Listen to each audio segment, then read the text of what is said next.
믿음의 주여 온전케 하시닌 예수님을 우리의 온 마음을 다하여 전심으로 바라보고 의지합니다.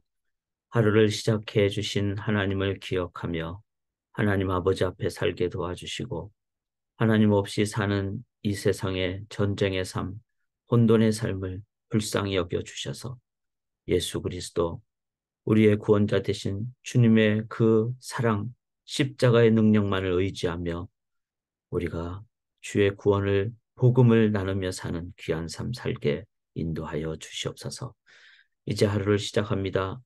하나님께 찬양과 말씀과 기도로 시작하옵나니 하나님 인도하여 주시고 영광 받아 주시옵소서. 감사드리며 예수님 이름으로 기도드리옵나이다. 아멘. 우리 하루를 찬양으로 시작하도록 하겠습니다. 주님의 뜻을 이루소서 425장입니다. 주님의 뜻을 이루소서. 고요한 중에 기다리니 진흙과 같은 날 빚으사 주님의 형상 만드소서. 아멘. 주님의 뜻을 이루소서. 주님 발 앞에 엎드리니 나의 맘속을 살피시사 눈보다 희게 하옵소서. 주님의 뜻을 이루소서.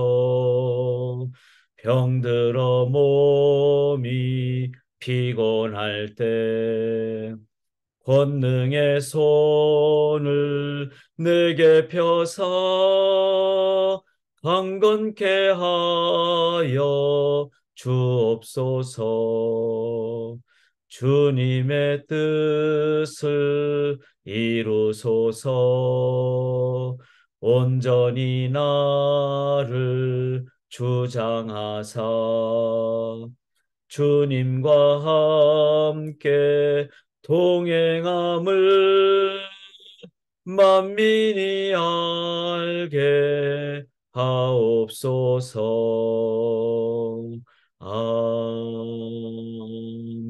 아멘.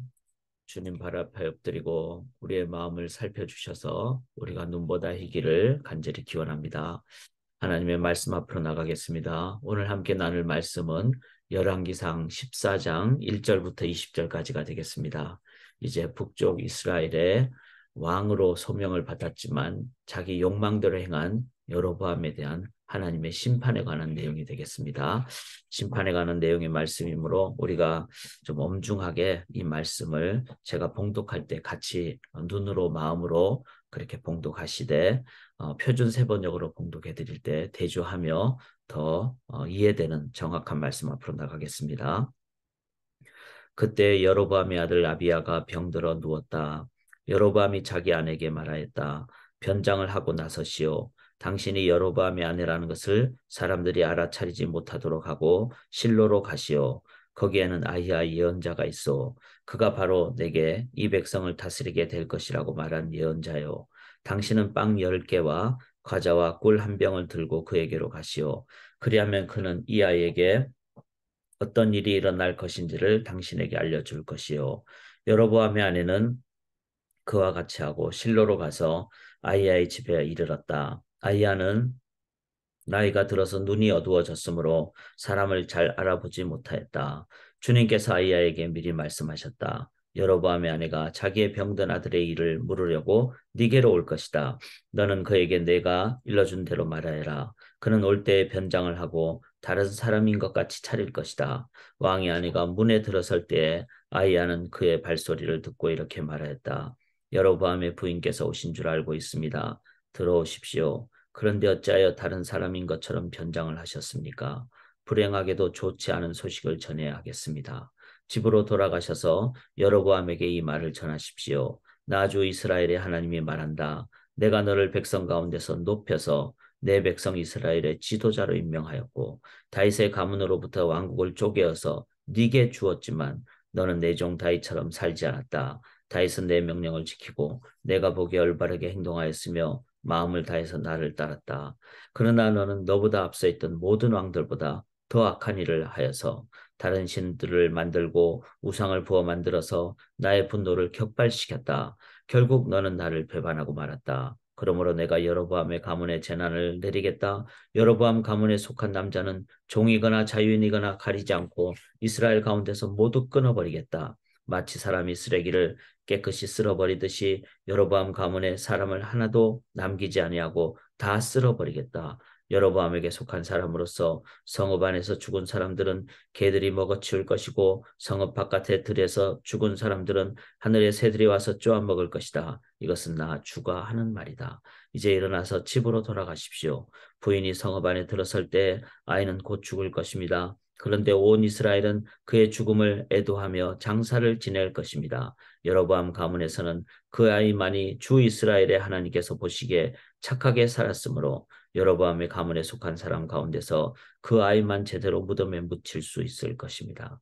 주님께서는 이스라엘을 다스릴 또 다른 한 왕을 세우실 터인데 그가 여로보암의 가문을 끊어버릴 것입니다.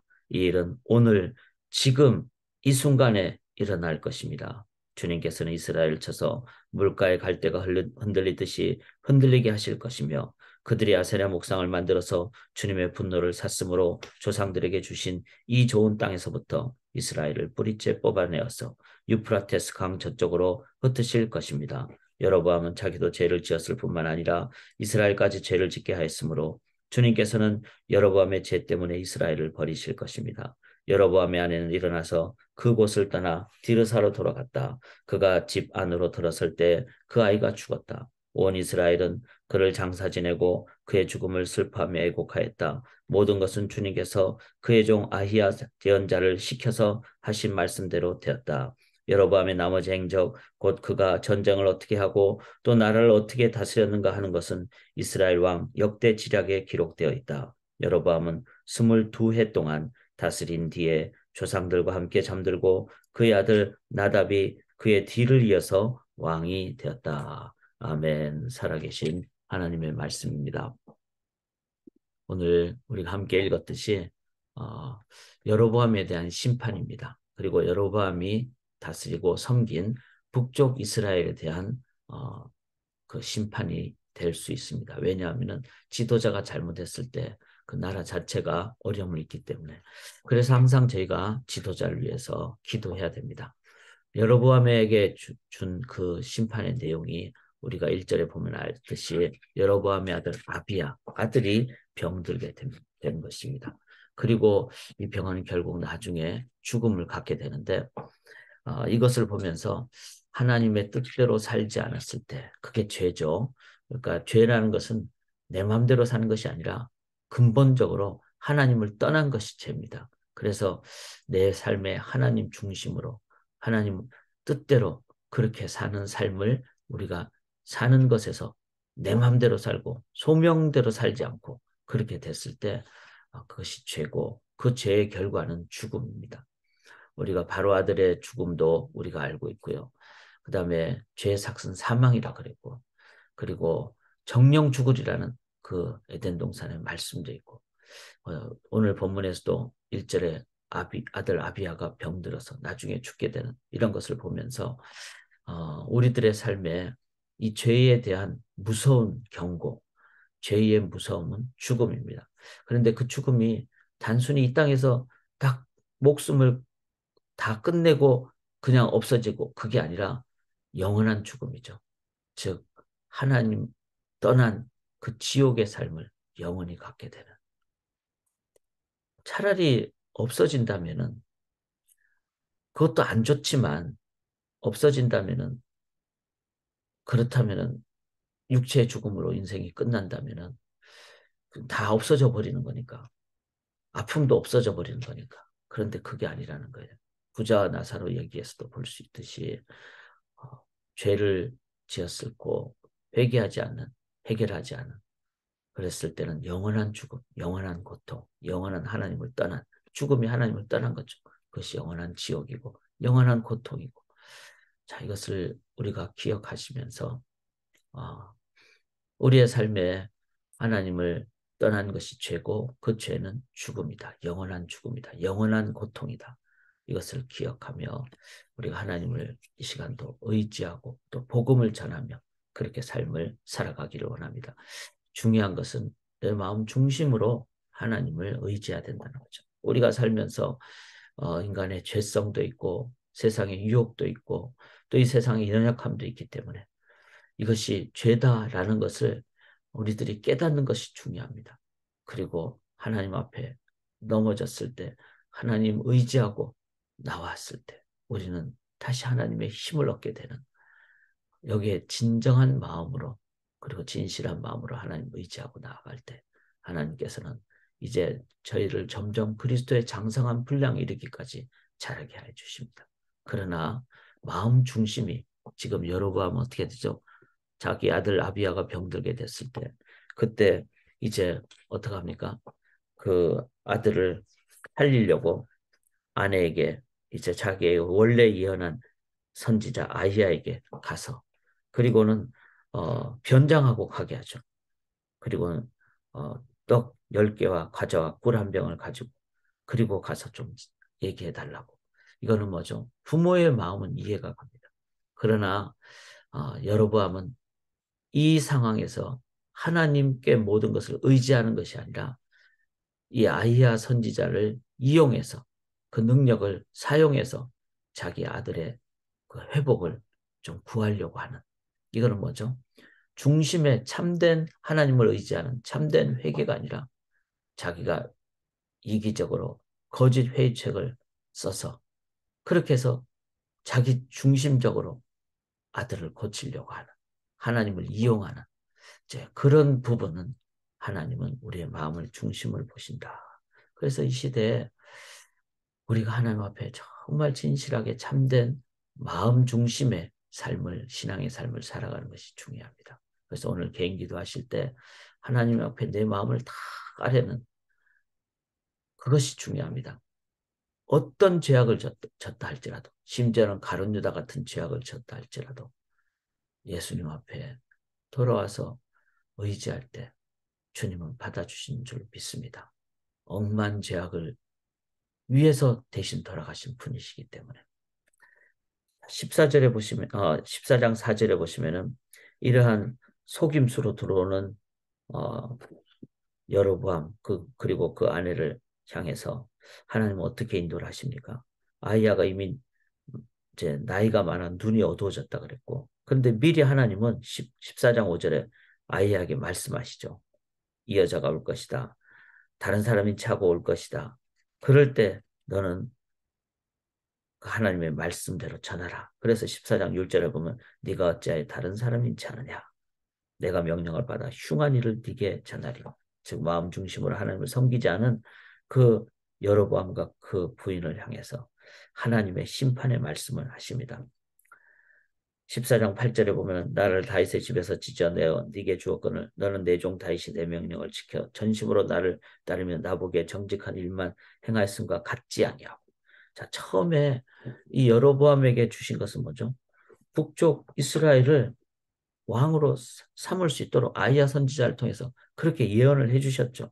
이거는 뭡니까? 소명입니다. 왜 여로보암을 택했죠? 그가 그 충성을 다하는 신하였기 때문에 그리고 이 여로보암을 통해서 열 지파가 보존이 되어야지 나중에 이스라엘이 남쪽 유다가 다시 합해서 이제 르호보암의 악한 그 정책을 좀 피해서 순수한 하나님 나라의 그 보존을 위해서 여로보암을 이렇게 세워주셨는데 그게 여로보암의 소명이었어요. 그런데 막상 왕이 되고 나니까 자기가 욕심이 생겨서 자기 마음대로 막 나라를 그렇게 어렵게 만들죠. 그래서 구절에 보면 자기 백성들이 예루살렘에 가서 제사 드릴까 봐서 제일 밑에 지역인 베델 지역, 제일 위에 지역인 단 두 곳에 우상을 만들고 그리고 백성들이 그곳에 집중하도록 그렇게 했던 그 여로보암의 그 죄악에 대해서 14장 10절에 보시면 여로보암의 집을 맑게 씻어버린다. 쓸어버린다. 이렇게 해서 그리고 그 시체를 공중의 새가 먹게 된다. 그리고 너 아들이 죽을 것이다. 이 아들은 그나마 이제 정식대로 완전히 멸망하기 전에 상황이니까 이제 장례식을 치러서 묘실에 들어가게 해주겠다. 그러나 그 다음부터는 더 강력한 심판을 행하겠다. 우리가 기억해야 될 것은 하나님 앞에 우리의 마음 중심으로 다가가지 않으면 강력하고 무서운 심판은 반드시 일어납니다. 그것이 어떻게 될까요? 여기 보시면은 이 심판이 이제 14장 17절에 보시면 그 아내가 돌아가서 집에 딱 이르는 그 순간에 아이가 죽었죠. 그리고 여로보암 왕도 이제 22년 후에 이제 죽게 되는. 그래서 이것을 기록을 하면서 심판은 반드시 행해진다. 이렇게 하나님께서는 말씀하셨습니다. 그렇다면 우리가 해야 될 것은 뭘까요? 이 심판에 대해서 우리들은 지금 이 순간에 하나님 앞에 회개하는. 그래서 여기 14절에 보시면은 이렇게 말씀하십니다. 주님께서는 이스라엘을 다스릴 또 다른 한 왕을 세우실 터인데 그가 여로보암의 가문을 끊어버릴 것입니다. 이 일은 오늘 지금 이 순간에 일어날 것이다 그랬어요. 오늘 지금 이 순간에 우리가 이 하나님의 강력한 심판의 말씀을 기억하면서 오늘 내 마음 중심으로 하나님 중심으로 내가 살고 있는지 하나님이 우리 모든 성도님들께 다 소명을 주셨습니다. 저는 지역교회를 섬기는 목회자의 소명을 주셨죠. 그래서 최선을 다해서 그 소명대로 살아가는. 또 살다 보면은 게으를 때도 있고 아니면은 이 목회자의 직분을 내 영광을 위해서 인간의 영광을 위해서 할 때도 있고 그렇게 되는 것은 하나님 뜻이 아니죠. 그래서 자신의 욕망 대신에 소명대로 사는 삶을 우리가 놓고 간절히 기도하고요. 특별히 지금 이스라엘과 팔레스틴에 전쟁이 일어나고 있는데 하나님 예수 그리스도 십자가가 없을 때는 이럴 수밖에 없다는 것이 지금의 상황입니다. 십자가는 나를 죽이러 오는 로마 군인을 향하여 저항하지 않고 오히려 십자가의 사랑으로 대신 죽어주심으로 참된 평화를 이룩하는 것이 십자가죠. 우리 안에 그 십자가가 있을 때 우리들은 나의 영광이 아니라 하나님 나라 건설하며 살게 됩니다. 그때 참된 평화가 일어나게 됩니다. 사랑하는 여러분, 오늘 우리 특별히 이스라엘 팔레스틴 전쟁의 상황에 십자가의 평화가 일어나도록 우리 기도하시고 내 삶에 소명대로 살지 않고 욕심대로 사는 영역이 있다면 돌아보고 우리가 지금 오늘 이 순간에 함께 기도할 수 있기를 원합니다.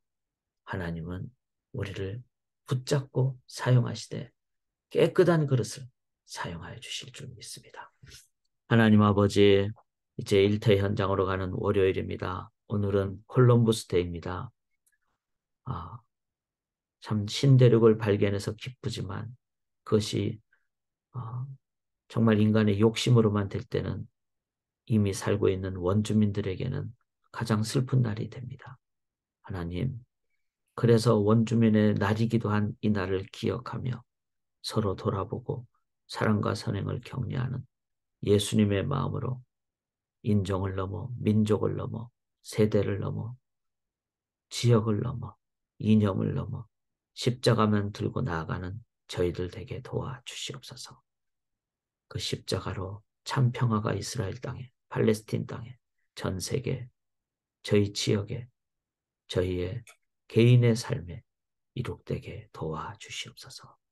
샬롬, 샬롬의 하나님을 찬양하오며 십자가로 인하여 감사 영광 올려드리오며 살아계신 예수 그리스도의 이름으로 간절히 기도드리옵나이다. 아멘.